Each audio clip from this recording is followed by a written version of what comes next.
इलाहाबाद की मधु की शादी होती है रामगढ़ के आनंद से। नेचर से कामचोर मधु के सामने जब पूरे ससुराल की जिम्मेदारी पड़ती है तो कैसे वो उससे बचने के लिए करती है एक नाटक। चलिए देखते हैं।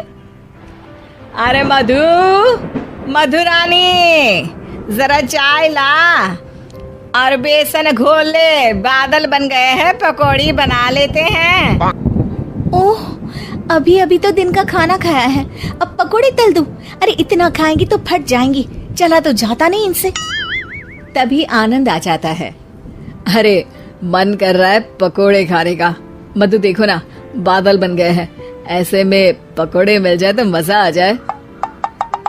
अरे अभी तो बादल बने हैं, जरा 2-4 बूंद टपक तो जाने दो, बना दूंगी पकोड़े भी।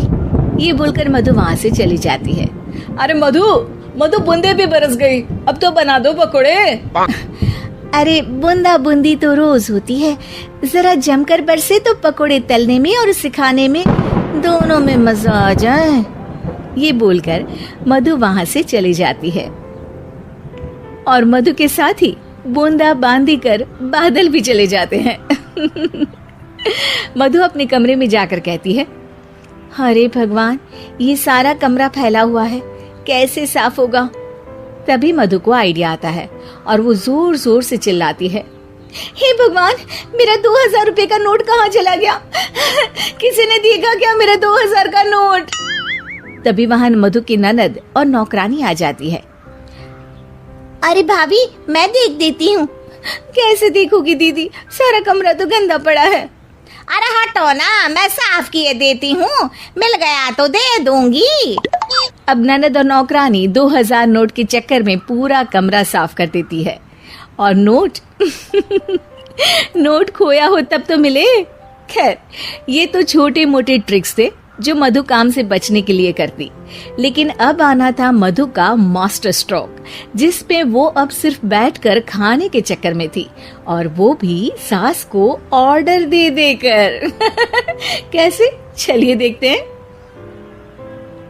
एक फ्रेम में एक फोटो है जिसमें सास की सास यानी कि मधु की दादी सास, मोटी बिंदी, काला मोटा चश्मा, कॉटन की साड़ी और चेहरे पर रौब।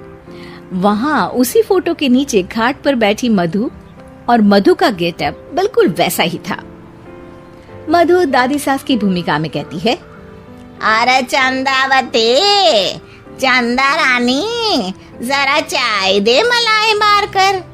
मधु की सास यानी कि चंदावती कहती है, अरे इस नाम से तो सिर्फ मुझे मेरी सास बुलाया करती थी, ये कौन है देखूं तो जरा। अब सास मधु को अपने सामने अपनी सास की भूमिका में देखकर जोर जोर से हंसती है। मधु रानी, कोई तमाशा चल रहा है या ड्रामा? जाकर चाय लेकर आ। मधु जो कि ये दिखा रही थी कि वो सास की सास है या फिर उसकी आत्मा उसमें आ गई है, वो क्या करती है? चाय और मैं, वो भी तेरे लिए चंदावती। यही सिखाया है तेरी माँ ने। यार एक तो डायलॉग बदल बहू, तू सास बनकर जो माँ पर सीधे चली आती हो, ये ओल्ड फैशन हो गया है, जरा अपडेट हो जा। और वैसे तू कुछ भी बन, उसके पहले चाय लेकर आ। अभी सास कुछ बोलती कि वहां मधुर के ससुर आ जाते हैं। वो मधु को देखते ही पागल सा हो जाते हैं। माँ, मेरी माँ, माँ तू वापस आ गई। अरे धत तेरी की, अभी एक का नाटक खत्म नहीं हुआ कि दूसरा आ गया। अरे हद है, तेरी जबान तो चलती ही जा रही है, सामने मेरी माँ बैठी है। अरे इनका चेहरा देखने को तरस गया था मैं, मेरी माँ वापस आ गई। ये देख, मेरी माँ आ गई। ये नहीं कि देसी घी के लड्डू बनाए, बस जबान चला रही हो। अरे जाने ते धनकलाल, इसे तो शुरू से ही बोलने की तमीज नहीं है, मेरी तो आदत हो गई है दब दब कर रहने की। नहीं नहीं माँ, ऐसे कैसे ये सब करेगी? अच्छा मैं दुकान जा रहा हूँ, शाम को तेरी पसंदीदा गर्मा गर्म जलेबी और समोसे लेकर आऊंगा माँ।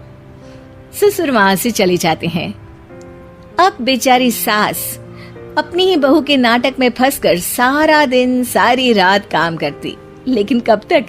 एक दिन की बात है। बेटा आनंद, मेरे तो हाथ पैर सब दर्द हो रहे हैं, मुझसे नहीं होता इस उम्र में इतना काम। हाँ माँ, तू ठीक कह रही है। वैसे भी माँ, दादी को तो मरे अभी सिर्फ 5 साल हुए हैं, फिर मधु कैसे दादी हो सकती है? अरे वही तो बेटा, मैं तो ये सोच रही थी कि कहीं दादी मधु के रूप में तो पैदा नहीं हो गई। मतलब ना, ये सारा नाटक है बेटा, लेकिन अब जल्द से ये नाटक बंद करा दे तू। ठीक है माँ, लेकिन अब मधु को मधु की जुबान में ही सिखाना होगा। दोनों माँ बेटा कुछ बात करते हैं और अगले दिन सास मधु का बड़ा सा सोने का हार गले में डालकर घूम रही होती है। मधु जैसे ही अपना हार सास के गले में देखती है, परेशान हो जाती है।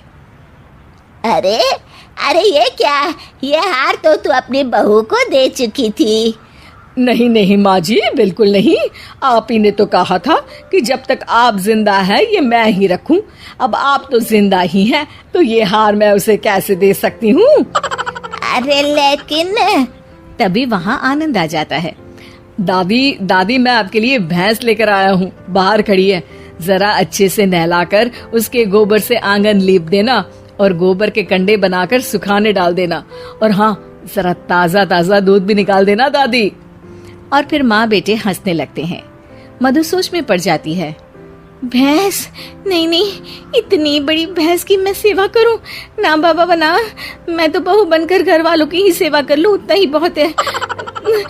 माँ जी, नहीं नहीं। अरे अरे, क्या हुआ बहू, तुम वापस आ गई क्या? तुम्हें सब कुछ याद आ गया?